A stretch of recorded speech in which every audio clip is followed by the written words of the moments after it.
Renato Russo falava que o mal do século é a solidão, né? Tem uma música que ele fala que o mal do século é a solidão. Eu altero um pouquinho e eu falo, o mal do século é o controle.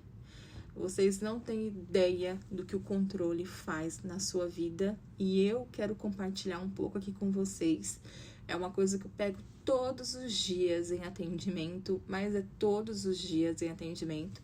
E eu percebo que o quanto que o controle, ele é um implante para te travar e fazer você entrar no errado de si própria e achar que você está controlando as reações das pessoas e o resultado e te gerando cada vez mais frustração e ansiedade. Fica aqui comigo que eu quero trazer algumas questões sobre controle, o mal do século.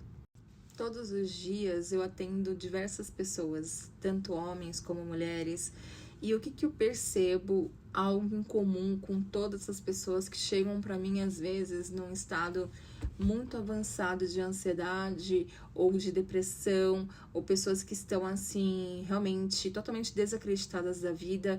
E o que eu vejo em comum em todas essas pessoas? Lembrando que eu atendo homens, mulheres, pessoas jovens, pessoas que têm mais idade, pessoas que têm menos recurso, pessoas que têm muito recurso.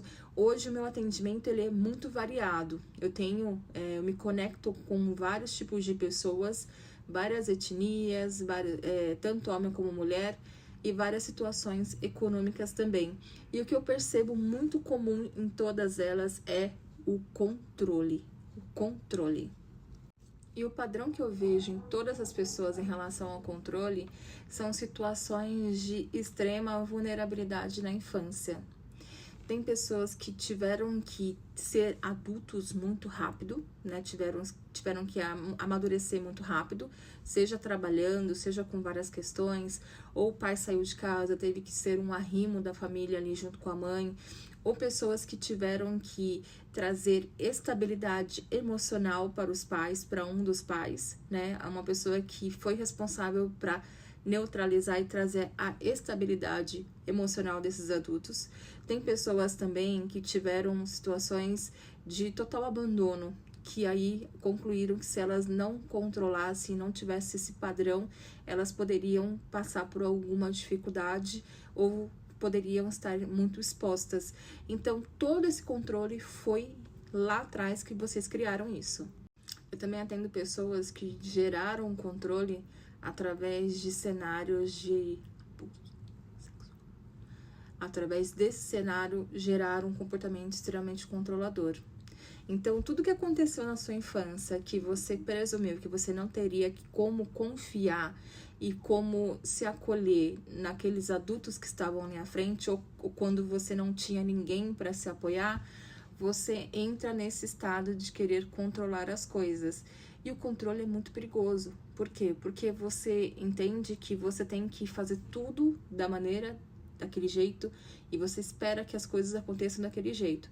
E o controle, ele tem várias máscaras, tá? E eu quero falar sobre essas máscaras com vocês, porque a gente sempre coloca o controlador apenas com o narcisista, mas o controle, ele tem várias faces. É sobre isso que eu quero falar com vocês.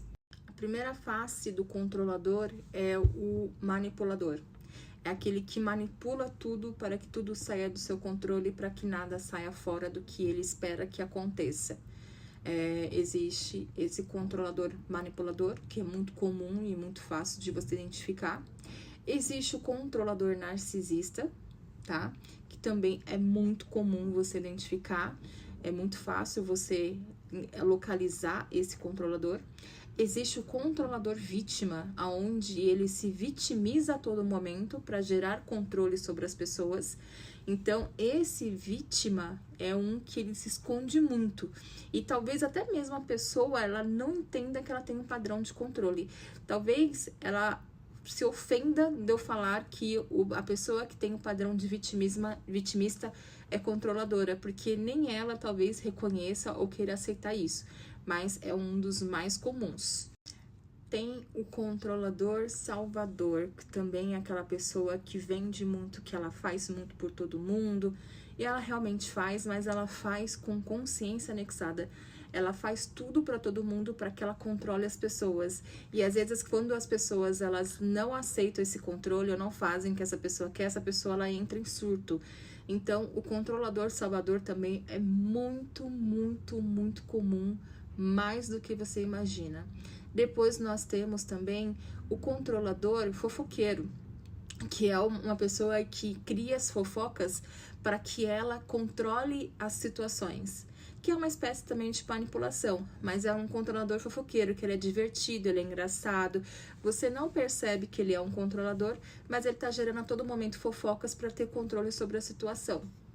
Tem também o controlador certinho, ele vende aquela imagem de certinho, da pessoa que ali culta, do lar, religiosa, que usa muitas vezes a religião.